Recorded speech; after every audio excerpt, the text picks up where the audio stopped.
بسم اللہ الرحمن الرحیم صلی اللہ تعالی علی حبیبی محمد وعلی آلہ وصحبہ وسلم۔ حضرت سیدنا امام بخاری صاحب رحمۃ اللہ تعالی علیہ نے یہ باب قائم فرمایا، اذا جامع ثم عاد ومن دار علی نسائہ فی غسل واحد، جو آدمی اپنی بیوی سے جماع کرے پھر دوبارہ کرے، اور اس شخص کے بارے میں جو اپنی بیویوں کے پاس جائے ایک ہی غسل میں، یعنی یکے بعد دیگرے بیویوں کے پاس جائے اور غسل جو ہے وہ آخر میں ایک مرتبہ ہی کرے۔ اس باب کے تحت حضرت سیدنا امام بخاری صاحب رحمۃ اللہ علیہ جو روایت لے کر آئے وہ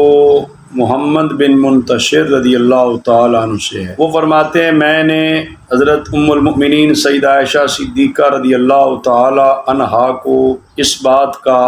ذکر کیا، تذکرہ کیا۔ وہ بات جو ہے وہ بعد میں یہ آگے حدیث پاک آ رہی ہے، اس میں ہے کہ حضرت سیدنا عبداللہ بن عمر رضی اللہ تعالی عنہما کا قول تھا، وہ فرماتے تھے میں اس کو پسند نہیں کرتا، آدمی محرم بھی ہو، حالت احرام میں ہو اور اسے خوشبو اس سے اٹھ رہی ہو، میں اس چیز کو پسند نہیں کرتا۔ یہ قول محمد بن منتشر رضی اللہ تعالیٰ عنہ نے حضرت ام المؤمنین سیدہ عائشہ صدیقہ رضی اللہ عنہا کے سامنے ذکر کیا۔ آپ نے فرمایا، یرحم اللہ ابا عبد الرحمن، اللہ تعالیٰ ابو عبد الرحمن پہ رحم کرے۔ ابو عبد الرحمن سے کون مراد ہیں؟ حضرت عبداللہ بن عمر رضی اللہ تعالی عنہما۔ فرماتے ہیں کہ اما عائشہ صدیقہ نے انہیں دعا دی، ان کے بارے میں بتایا گیا کہ وہ ایسے کہتے ہیں، ان کا قول ذکر کیا گیا۔ حضرت اما عائشہ صدیقہ رضی اللہ عنہا نے انہیں دعا دے کر فرمایا، کنت اطیب رسول اللہ صلی اللہ علیہ وسلم فیطوف علی نسائہ، کہ میں تو رسول اللہ صلی اللہ علیہ وآلہ وسلم کو خوشبو لگایا کرتی تھی۔ آقا حضور علیہ والسلام اپنی ازواج مطہرات رضی اللہ عنہن کے پاس جاتے، ثم یصبح محرما یندخ طیبا، پھر حضور علیہ السلام جو ہے وہ صبح محرم بھی ہوتے تھے حالت احرام میں، اور آپ سے خوشبو آ رہی ہوتی تھی، آپ سے خوشبو آ رہی ہوتی۔ کیونکہ حضرت عبداللہ بن عمر رضی اللہ عنہما کا یہ قول سنایا گیا کہ وہ کہتے ہیں کہ میں محرم بھی ہوں اور خوشبو آ رہی ہو، اس چیز کو میں پسند ہے۔ حالت احرام میں خوشبو نہیں لگائی جاتی، سمجھ آ رہی ہے؟ اگر پہلے لگائی ہوئی تھی، غسل کیا، بعد میں احرام باندھا، اور بعد میں اگر اس کی خوشبو آ رہی ہے پہلے جو لگائی ہوئی تھی، تو اس کا کوئی حرج ہے نہیں ہے۔ جب بندہ احرام باندھ کے نفل پڑھ کے نیت کر لیتا ہے، سمجھ آ رہی ہے،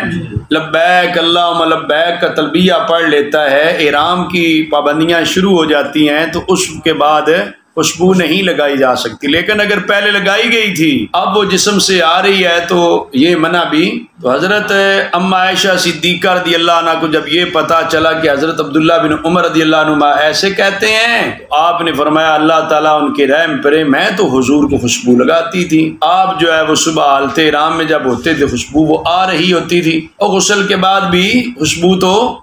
آ رہی ہوتی تھی۔ گویا کہ خوشبو اگر پہلے لگائی گئی تھی حالت احرام میں آنے سے پہلے، حالت احرام میں آنے کے بعد اگر خوشبو آ رہی ہے تو منع۔ سیدہ عائشہ صدیقہ رضی اللہ عنہ مومنوں کی ماں ہے نا، آپ نے حضرت عبداللہ بن عمر رضی اللہ عنہ کا قول سن کر انہیں دعا دے کر یہ حوالہ پیش کر دیا، حدیث مصطفیٰ صلی اللہ علیہ وسلم پیش کر دی۔ پتہ چلتا ہے کہ بڑوں کی ذمہ داری تو یہ ہوتی ہے چھوٹوں کے لیے دعا کیا کریں، ان کی رہنمائی بھی کریں، تو انہیں ساتھ دعا بھی دیا کریں، انہیں ساتھ صرف ایک ہی نہیں طریقہ ہونا چاہیے ڈانٹ ڈپٹ کا اور اس کے خلاف ہی بات کرنے کا، اس سے معاملات بگڑتے ہیں، سمجھ آ رہی ہے؟ ہاں، حکمت کا تقاضا یہ ہوتا ہے کہ بوقت ضرورت اظہار ناراضگی بھی ہو، ڈانٹ ڈپٹ بھی ہو، اور شفقت بھی ہو، اور ان کے لیے دعا بھی کی جائے، ان کے لیے، اور ساتھ یہ بھی ضروری ہے کہ حوالہ بھی پھر مصدقہ مستند حوالہ ہونا چاہیے۔ اما عائشہ صدیقہ رضی اللہ عنہا نے اپنی طرف سے فتویٰ دینے کی بجائے رسول اللہ صلی اللہ علیہ وسلم کے طرف منسوب جو عمل مبارک تھا اس کا حوالہ پیش کیا، سمجھ آ رہی ہے؟ کہ حضور علیہ السلام تو ایسے کرتے تھے، لہذا ایسا کرنا جائز ہے، منع نہیں ہے۔ اس سے اگلی حدیث پاک جو اس ترجمۃ الباب کے تحت آئی ہے، اس کا جو ہے نا ترجمۃ الباب کے ساتھ مناسبت واضح ہے، سمجھ آ رہی ہے؟ ہاں، یہ جو ابھی پڑھی ہے اس کی اس طرح کی مناسبت نہیں ہے، لیکن اتنا تو ہے اپنی ازواج مطہرات کے پاس جانا۔ یہی ترجمۃ الباب تھا نا کہ آدمی ایک ہی غسل میں اپنی ایک سے زائد بیویوں کے پاس جائے، سمجھ آ رہی ہے؟ غسل آخر میں کر لے، غسل ہاں اس میں بھی فیطوف علی نسائہ کا جو جملہ تھا نا وہ ترجمۃ الباب کے ساتھ مطابقت رکھتا ہے۔ اور اگلی جو حدیث پاک ہے اس کے راوی حضرت سیدنا انس بن مالک رضی اللہ تعالیٰ عنہ ہے۔ آپ فرماتے ہیں کان النبی صلی اللہ علیہ وسلم یدور علی نسائہ فی الساعۃ الواحدہ من اللیل والنہار، کہ نبی پاک صلی اللہ علیہ وآلہ وسلم اپنی ازواج مطہرات رضی اللہ عنہن کے پاس تشریف لے جاتے ایک ہی گھڑی میں، رات اور دن میں، رات اور اور آپ کی ازواج مطہرات کیا تھی؟ 11 تھی، سمجھ آ رہی ہے بھائی؟ راوی کہتے ہیں جو حضرت انس بن مالک سے جو حضرت قتادہ نے لی، وہ کہتے ہیں میں نے حضرت انس صاحب سے پوچھا کیا حضور علیہ الصلوۃ والسلام اتنی طاقت رکھتے تھے؟ آپ نے فرمایا ہم تو یہ آپس میں بات چیت یہ کیا کرتے تھے انہو اوتی قوت ثلاثین، کہ نبی پاک صلی اللہ علیہ وسلم کو تو 30 آدمیوں کی طاقت دی گئی ہے، 30 مردوں کی طاقت دی گئی۔ اور دوسری روایت میں یہ آتا ہے حضور علیہ الصلوۃ والسلام کو 40 مردوں کی طاقت دی گئی ہے، وہ بھی 40 مرد دنیا کے نہیں، جنتی 40 مردوں کی۔ کیا ہے بھائی؟ جنتی 40 مردوں کی۔ تو جنتی ایک مرد جو ہے وہ دنیا کے 100 مرد کے برابر ہے۔ جنتی ایک مرد جو ہے وہ کیا دنیا کے 100 مرد۔ ہاں، اس لحاظ سے دیکھا جائے اگر 40 جنتی مردوں کی رسول اللہ صلی اللہ علیہ وسلم کو قوت دی گئی تو یہ گویا کہ 4000 دنیاوی مردوں کی طاقت اللہ تعالیٰ نے حضور علیہ السلام کو دی ہے۔ اور یہ قوت ہے نا آقا حضور علیہ الصلوۃ والسلام کو جو رب تعالیٰ نے عطا فرمائی، تو جو معاذ اللہ کہہ دیتے ہیں ہم جیسے ان کو دیکھنا چاہیے۔ اللہ تبارک و تعالیٰ نے اپنے حبیب علیہ السلام کو 4000 مردوں کی طاقت دی گئی ہے، اور پھر 4000 مردوں کی طاقت ہوتے ہوئے آپ نے دنیا میں رب تعالیٰ کے اختیار کے باوجود، رب تعالیٰ نے اختیار دیا نا آپ جتنی چاہیں ازواج سے نکاح کر سکتے ہیں۔ آپ کی جو ازواج مطہرات کی تعداد ہے وہ 11 ہے۔ وہ کیا ہے؟ 11۔ ہاں، بیک وقت جو ہے 9 رہی ہیں، اور پھر اس میں یہ ہے کہ آقا حضور علیہ الصلوۃ والسلام کی جو حضرت ماریہ قبطیہ اور حضرت ریحانہ رضی اللہ عنہما وہ آقا حضور علیہ الصلوۃ والسلام کی باندیاں تھیں، سمجھ آ رہی ہے جی۔ اور پھر باقی ازواج مطہرات رضی اللہ تعالی عنہن کے ساتھ حضور علیہ الصلوۃ والسلام نے نکاح مبارک فرمایا۔ 4000 مردوں کی طاقت ہوتے ہوئے صرف 11 کے ساتھ نکاح رکھنا، 11 کو اپنے عقد میں لینا، اپنے تحت رکھنا، اس سے آپ اندازہ لگا لیں حضور علیہ الصلوۃ والسلام کا یہ اعجاز ہے کہ اتنی قوت اور اتنی مردوں کی طاقت ہوتے ہوئے بھی آقا حضور علیہ الصلوۃ والسلام نے زیادہ ازواج کے ساتھ نکاح نہ کیا۔ بہرحال اس میں نبی پاک صلی اللہ علیہ وآلہ وسلم کا ازواج مطہرات رضی اللہ عنہن کے پاس جانا بھی ثابت ہوتا ہے۔ ایک ہی گھڑی میں آقا حضور علیہ الصلوۃ والسلام جو ہے اپنی ازواج مطہرات کے پاس چلے جاتے، وقت کم ہو تو بندہ غسل بھی آخر میں ہی کر لے، غسل بھی آخر میں ایک ہی غسل کر لے۔ پر اس حدیث شریف سے شارحین حدیث فرماتے ہیں یہ ثابت ہوا جسے اپنی بیوی کے ساتھ جماع کرنے کی قوت حاصل ہو وہ زیادہ جماع کر سکتا ہے، بشرطے کہ اس کا جو قوت ہے، فضل و کمال ہے، وہ موجود ہو۔ اور امت کے لیے چونکہ ایک سے زائد جو ہے 4 شادیاں بیک وقت جو ہے 4 ازواج کے 4 بیویوں کو نکاح میں رکھا جا سکتا ہے، سمجھ آ رہی؟ بیک وقت اگر آتی ہیں پھر چلی جاتی ہیں، پھر اور نکاح، پھر جاتی ہیں، پھر اور نکاح، اس طرح تو زیادہ کے ساتھ بھی ہو سکتا ہے، لیکن بیک وقت کے کتنی ازواج کے ساتھ ہوتا ہے؟ 4 کو بیک وقت نکاح میں رکھا جا سکتا ہے۔ اور اس میں یہ بھی ہے کہ اگر جو ہے وہ دینی دنیاوی کاموں میں حرج نہ آئے تو پھر جو ہے بیویوں کی طرف بندے کا جو ہے نا رجحان اور میلان ہو جائے تو اس میں کوئی حرج نہیں ہے، بشرطے کہ دینی اور دنیاوی جو فرائض ہیں بندے کے اس کے اندر کوئی کسی قسم کی رکاوٹ نہ آئے۔ حضرت سیدنا امام بخاری صاحب رحمۃ اللہ علیہ نے جو باب قائم فرمایا، باب غسل المزی والوضوء منہ، مزی جو ہے یہ منی کی طرح ہے، لیکن فرق یہ ہوتا ہے منی جو ہوتی ہے وہ ٹپک کے آتی ہے، یہ اس طرح سفید پانی سا ہوتا ہے، سمجھ آ رہی بھائی؟ ہاں، مزی کے ساتھ جو ہے وہ غسل لازم نہیں آتا، جبکہ منی کے نکلے تو اس کے ساتھ غسل لازم آ جاتا ہے، لیکن مزی کے ساتھ جو ہے وہ وضو کرنا ہوتا ہے، جہاں پہ لگ جائے جسم یا کپڑے پر اس کو صاف کرنا ہوتا ہے۔ اور یہ جو روایت لے کر ہے حضرت امام بخاری صاحب رحمۃ اللہ علیہ، یہ پیچھے بھی گزر چکی ہے، لیکن یہاں پر چونکہ وہ غسل کے متعلقہ روایات آ رہی ہیں تو یہ مسئلہ تھا کہ کیا غسل کرنا ہے یا نہیں کرنا، تو بتا دیا کہ اس میں غسل نہیں ہے۔ حضرت مولا علی المرتضیٰ رضی اللہ تعالیٰ عنہ سے روایت ہے، وہ کہتے ہیں مجھے بہت زیادہ مزی آتی، کثیر المزی آدمی تھا، تو میں نے ایک شخص سے کہا کہ نبی پاک صلی اللہ علیہ وسلم سے پوچھ لیں میرے بارے میں یہ مسئلہ، چونکہ حضور علیہ السلام کی زوجہ نبی پاک صلی اللہ علیہ وآلہ وسلم کی لختے جگر نور نظر سیدہ فاطمہ زہرا رضی اللہ تعالی عنہا حضرت سیدنا مولا علی المرتضیٰ رضی اللہ تعالی عنہ کے عقد نکاح میں تھی، اس وجہ سے آپ مسئلہ پوچھنے کی بجائے ایک شخص سے کہا کہ آپ مسئلہ پوچھ دیں، تو حضور علیہ السلام نے جواب دیا توضا واغسل ذکرک، مزی کے بارے فرمایا وضو کر لیں دوبارہ اور ذکر کو دھو لیں، ذکر کو ہاں، یہ اس پہ باس پیچھے گزر چکی ہے۔ اگلا باب ہے باب من تطیب ثم اغتسل وبقی اثر الطیب، جو آدمی خوشبو لگائے پھر غسل کر لے اور خوشبو کا اثر باقی رہے، خوشبو کا اثر ہے، یہ بھی روایت جو آج پڑھ لی ہے محمد بن منتشر رضی اللہ تعالیٰ کے حوالے سے وہی روایت ہے۔ وہ فرماتے ہیں کہ میں نے عائشہ صدیقہ رضی اللہ عنہا سے سوال کیا اور انہیں ذکر کیا ابن عمر رضی اللہ عنہما کا یہ قول کہ آپ فرماتے ہیں ما احب ان اشبع محرما، تو اندہ خطیبہ فرماتے ہیں میں یہ پسند نہیں کرتا کہ میں محرم بھی ہوں اور مجھ سے خوشبو آ رہی ہو۔ سیدہ عائشہ صدیقہ رضی اللہ عنہ نے فرمایا انا طیبت رسول اللہ صلی اللہ علیہ وسلم، میں نے رسول اللہ صلی اللہ علیہ وسلم کو خوشبو لگائی، ثم طاف فی نسائہ، پھر نبی پاک صلی اللہ علیہ وسلم اپنی ازواج کے پاس گئے، ثم اصبح محرما، صبح حضور جو ہے وہ محرم تھے، جو رات کی خوشبو لگائی ہوئی تھی یا پہلے خوشبو لگائی تھی اس کا اثر باقی تھا۔ تو پہلے میں نے مسئلہ واضح کر دیا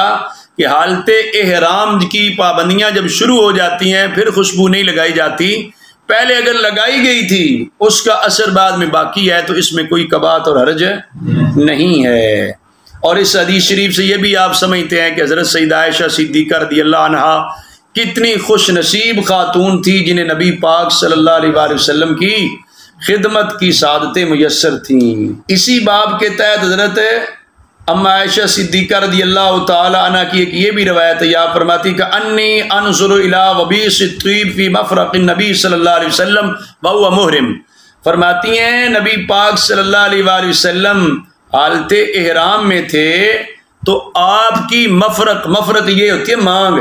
جو جس کو ہم چیر کہتے ہیں نا، کچھ بال ادھر تو کچھ ہاں، یہ مانگ میں جو خوشبو لگائی تھی نا،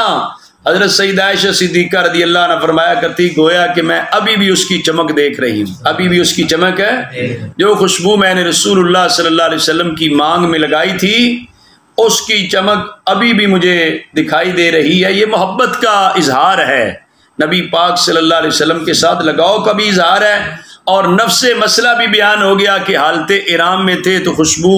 کا اثر باقی تھا۔ اگلا باب قائم کیا ہے حضرت امام بخاری صاحب رحمۃ اللہ علیہ نے، باب تخلیل الشعر حتی اذا ظن انه قد اروى بشرته افاض علیہ، آدمی بالوں کا خلال کرے یہاں تک کہ جب گمان کرے کہ اس نے اپنی جو جلد ہے اس پہ پانی بہایا ہے، سیراب کر لیا ہے، اس کو کچھ تر کر لیا ہے، اروا بشراتو تو افاد علیہ کے مطلب ہے پانی اوپر بہا دے، پانی اوپر بہا دے، یعنی بالوں کی جڑوں میں خلال کرنا یہ طبی نقطہ نظر سے بھی کہا جاتا ہے کہ بڑا مفید ہوتا ہے کہ آدمی جو ہے گرم اگر حالت میں ہے تو ڈائریکٹ جو ہے وہ نہائے گا، ٹھنڈا پانی سر پہ ڈالے گا تو بیمار ہونے کا خدشہ ہے، اگر وہ ہاتھ بھگو کر جو ہے وہ اپنے بالوں میں جو ہے وہ بالوں کی جڑوں میں ہاتھ بھگو کر جو ہے لگاتا ہے تو اس کے ساتھ کیا ہو جاتا ہے، کچھ بندہ نارمل ہو جاتا ہے۔ پھر جو ہے بعد میں پانی اگر ڈالا جاتا ہے تو اس کے ساتھ پھر وہ خطرہ نہیں ہوتا کہ جو پہلے جسم گرم تھا تو اچانک اوپر جو ہے ٹھنڈا پانی ڈال دیا،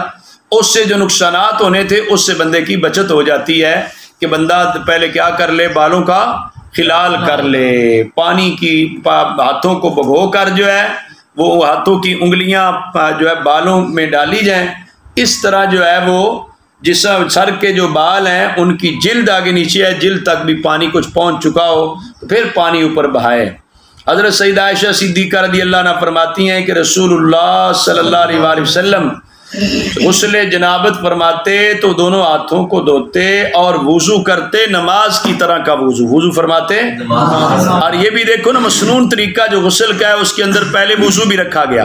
استنجے کے بعد اگر وضو کر لیتا ہے تو پھر بھی جسم نارمل ہو گیا نا، پھر بھی وہ چیز نہیں رہے گی کہ پہلے جناب اکثر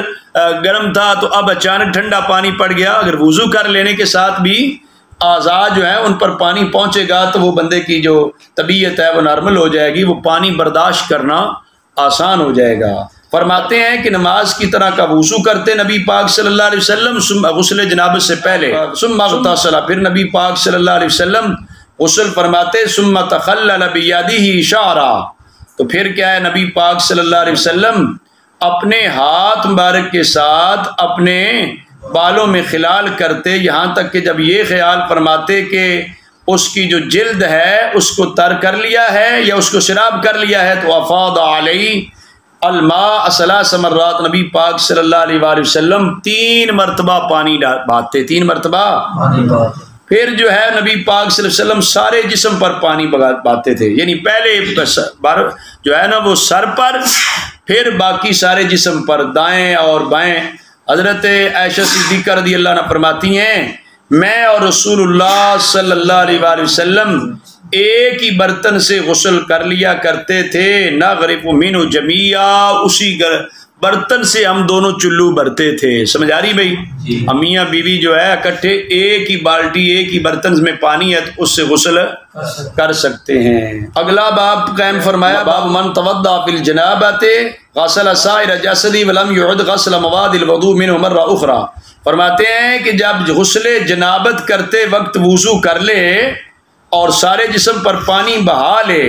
پھر دوبارہ وضو کی ضرورت نہیں ہے، غسل مسنون طریقے سے پہلے کر چکا ہے، اب غسل کے بعد نماز اگر پڑھنا چاہتا ہے تو اس کے لیے الگ وضو کرنے کی ضرورت ہے، بشرطے کہ غسل کے بعد حدث لائق نہ ہوا ہو، وضو ٹوٹا نہ ہو، وضو ٹوٹا نہ ہو، غسل کرنے کے ساتھ ہی وضو بھی ہو جاتا ہے۔ اب یہ لوگ مسائل پوچھتے رہتے ہیں نا تو اس میں اندازہ ہوتا ہے کہ لوگ یہ سمجھتے ہیں کہ شاید غسل کرنے کے بعد نماز پڑھنی ہے تو پھر نماز کے لیے الگ وضو کی ضرورت ہے، الگ وضو کی ضرورت نہیں۔ ہاں، صرف یہ ہے کہ اگر ٹوٹ گیا ہے غسل کرنے کے بعد وضو تو پھر تو کرنا پڑے گا، اس کے علاوہ جو ہے غسل کے ساتھ ہی وضو بھی ہو جاتا ہے۔ اس پر حضرت میمونہ رضی اللہ عنہ کی روایت ہے جو پہلے آپ گزشتہ سبق میں بھی پڑھ چکے، آپ فرماتی ہیں کہ رسول اللہ صلی اللہ علیہ وآلہ وسلم کے نے جو ہے وہ جنابت کے لیے جو ہے آقا حضور علیہ الصلوۃ والسلام کے لیے پانی رکھا گیا، فَأَكْفَى بِيَمِينِ عَلَى يَسَارِ مَرَّتَيْن أَوْ ثَلَاثًا، تو آقا حضور علیہ الصلوۃ والسلام نے دائیں ہتھیلی کے ساتھ بائیں پر 2 مرتبہ یا 3 مرتبہ پانی بہایا، یعنی پہلے شروع میں ہاتھوں کو دھویا، شروع میں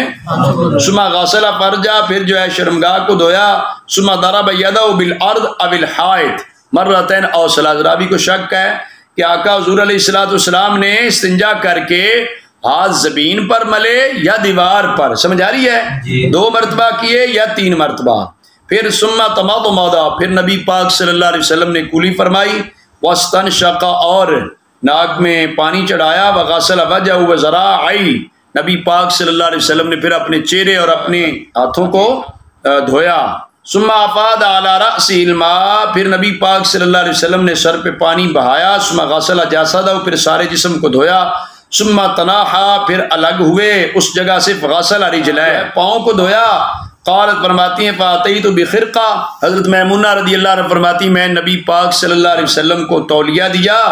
جو خرقہ تھا، کپڑا دیا، فلم یردا، حضور علیہ الصلوۃ والسلام نے ارادہ نہ فرمایا،